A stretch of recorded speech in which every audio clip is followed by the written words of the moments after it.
Guys আজকে আমি বিক্রি করবো আমার সিলভার বেল বাটন আর আমি দেখবো আজকে আমার এই সিলভার বেল বাটনটা কেউ কেনে কি না। তো প্রথমে আমি যাব র্যান্ডম মানুষের কাছে, আমি এই সিলভার বেল বাটনটা বিক্রি করবো, তুমি কি কিনবে? তারপরে যাব হলো ভাঙড়িতে, আমি এটা বিক্রি করব, দেখুন তো কত টাকা দাম হয়। আর তারপরে যাব সোনার দোকানে, বলছি দাদা আমি এটা বিক্রি করব, আর গিয়ে দেখবো আমার এই সিলভার বেল বাটনটা কেউ কেনে কিনা, সেটাই তোমাদেরকে এই ভিডিওতে দেখ। প্রথমে জিজ্ঞাসা করবো একটা টোটোওয়ালাকে, তো দেখি আমার এই সিলভার বেল বাটনটার কত টাকা দাম দেয়।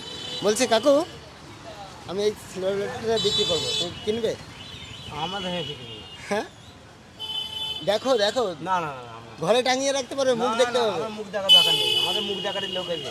না এইটা একটু ধরে দেখো। এইটা আমার দরকার নেই, এই চলতে রাখে। না আমার খুব পয়সার প্রবলেম ছিল তো এটা বিক্রি করবো, কিনবেন না? তো গাইস কাকা কিনবেই না, মানে কোনো মূল্যই নেই কাকার কাছে। তো চলো নেক্সট যাই। এবার যাবো একটা নর্মাল একটা দোকানে, গিয়ে বলবো যে সিলভার প্লেটটা বিক্রি করবো, সে কত দাম দেয় দেখে। বলছি ভাই আমি এই সিলভার প্লেটটা বিক্রি করবো, তুমি কি কিনবে? এটা ইউটিউব থেকে পেয়েছো না? হ্যাঁ এটা বেচবে কেন?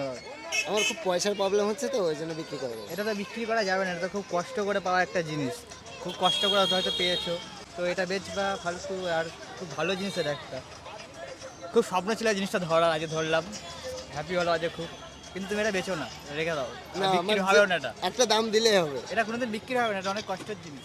তো গাইস ভাই হলো বুঝে গেছে, ঠিক আছে, তো এটা কখনোই কেউ বিক্রি করবে না, তো আমারও খুব ভালো লাগলো। তো গাইস এইবার দেখি রাস্তাতে যে কোনো মেয়ে ছেলে যাবে তাদেরকেই জিজ্ঞাসা করবো। বলছি এক্সকিউজ মি, শোনো না, বলছে এটা আমি বিক্রি করবো, তুমি কি কিনবে? এদিকে আসো এদিকে আসো।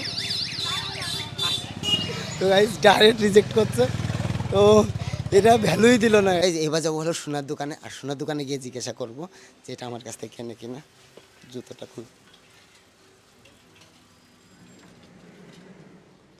বলছি দাদা আমি এটা বিক্রি করব, দেখুন তো কত টাকা দাম হয়।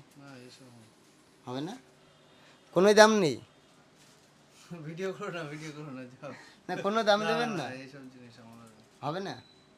তো গাইস দাদা একদমই রিজেক্ট করে দিল, এই সমস্ত কোনো দাম নেই।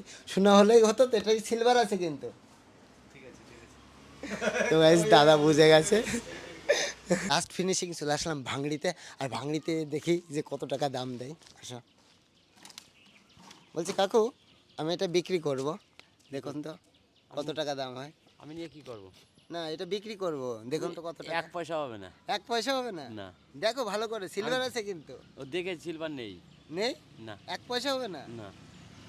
তো গাইস ভাঙড়িতেও এটা নিচ্ছে না, তো এর মধ্যে কি আদৌ কি সিলভার আছে?